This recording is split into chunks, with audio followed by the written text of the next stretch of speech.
छोटी baatein are the baatein that are directly connected with the life and death issues of our people, which unfortunately are actually badi badi baatein, but they are treated as choti baatein.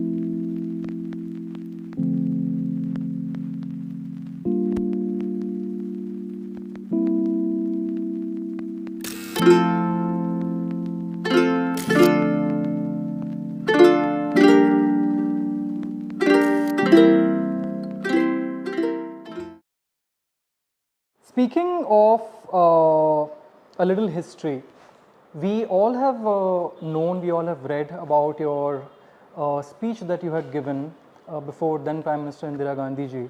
Your protests, your days in the JNU is well documented, well spoken about. Today in the present times, how do you see student politics and how do you see the dispensations respond to student protests? Well, what I see as far as student politics is concerned, I mean, they are as concerned about issues that we were concerned when we were students.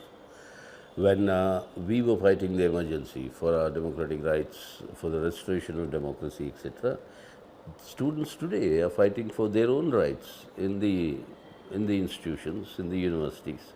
And they are under assault, which was not as widespread in our time, though you had an official emergency, a declared curtailment of democratic rights.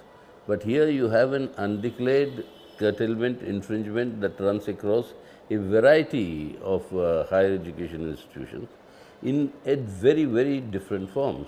When the victims of these attacks are the ones that actually face the persecution of the state. And such attacks come out of sheer hatred. In institutions of any educational institution, for that matter, it is basically a battle of ideas, a battle of exchange of ideas, and it is through this battle of ideas actually creativity emerges. Now, instead of having these exchanges, if you have blows and physical exchanges, then the whole purpose is destroyed. Speaking of hatred, we are currently living in a time where we are seeing an overlap of religion and mainstream politics like never before. Many say that, we always had hatred in our minds, these things were always being said in the four walls of people's homes, but never were they allowed to be normalized or popularized.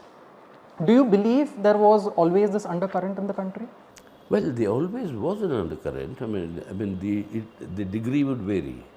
How strong or how weak or whatever it is, but there's always an undercurrent. I mean, that is something that is part of your historical psychological makeup. Let's say the British rule, the policy of divide and rule. But the question is whether you remember it and it acts, or you are made to remember it.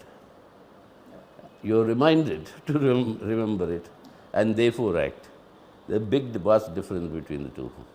And what is happening today is that you are made to remember these animosities. And therefore, you bring in that sort of hostility into normal behavior.